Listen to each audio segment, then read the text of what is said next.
Back Marwadi ఇప్పుడు తెలంగాణలో rise అవుతున్న స్లోగన్ ఇది. దీనిపై పెద్ద ఎత్తున చర్చ జరుగుతోంది. ఎందుకు మొదలైందో, ఎలా మొదలైందో కానీ లోకల్ నాన్ లోకల్ అంటూ వాతావరణం ఒక్కసారిగా వేడెక్కింది. ఈ నినాదం చిలికి చిలికి గాలివానలా మారి తెలంగాణ బంద్ అంటూ ఉద్యమ రాగం అందుకుంది.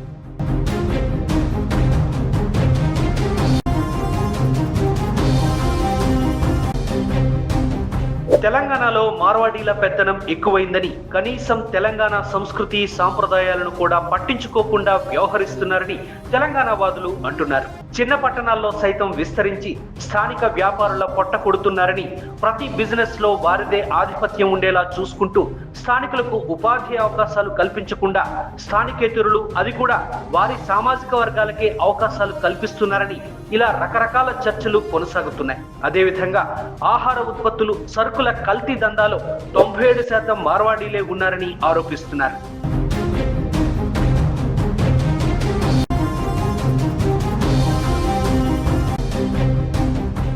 ఇది ఇలా ఉంటే ఎవరో ఒకరు అవమానించారని చెప్పి ఇద్దరు వ్యక్తుల మధ్య జరిగిన అంశాన్ని మొత్తం మార్వాడీ కమ్యూనిటీకి ఆపాదించి నిందలు వేయడం ఎంతవరకు సమంజసమని మార్వాడీలు వాపోతున్నారు.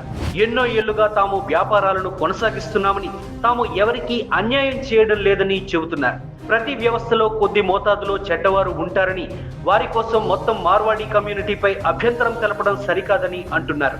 భారత్లో ఎవరికైనా ఎక్కడైనా వ్యాపారం చేసుకునే హక్కు ఉంటుందని, తాము ఎవరి అవకాశాలను దెబ్బతీయట్లేదని తమ వాదనను వినిపిస్తున్నారు.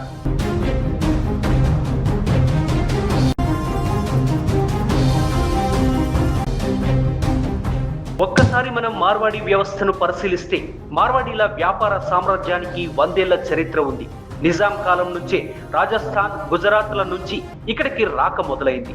ఒక్క తెలంగాణనే కాదు, ఆంధ్రప్రదేశ్, కేరళ, కర్ణాటక, తమిళనాడు, ఇలా సౌత్ ఇండియాలోని పట్టణాలు, నగరాల్లోని ప్రతి గల్లీలో వీరికి సంబంధించిన ఏదో ఒక షాప్ ఖచ్చితంగా ఉండి తీరుతుంది. బిజినెస్, అకౌంటింగ్, ఆర్థిక నైపుణ్యాలు, డెసిషన్ మేకింగ్, కస్టమర్ రిలేషన్ వంటి వాటిలో వారు చాలా అడ్వాన్స్డ్ గా ఉంటారు.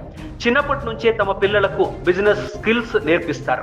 మార్కెట్ డిమాండ్ ను త్వరగా అర్థం చేసుకుని తమ డీల్స్ ను కొనసాగిస్తూ ఉంటారు. మొత్తానికి మార్వాడీ వ్యాపారులు భారత్ లో సక్సెస్ఫుల్ గ్రూప్ గా కొనసాగుతున్నారు.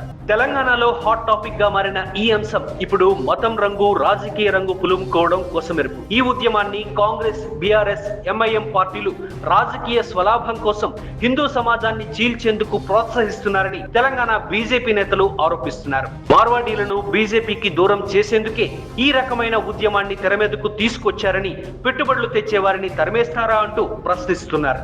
ఏది ఏమైనా ప్రాంతీయ విభేదాలు, మత ఘర్షణలకు తావు లేకుండా ఈ అంశానికి త్వరగా ఫుల్ స్టాప్ పెట్టాల్సిన అవసరం ఎంతైనా ఉంది.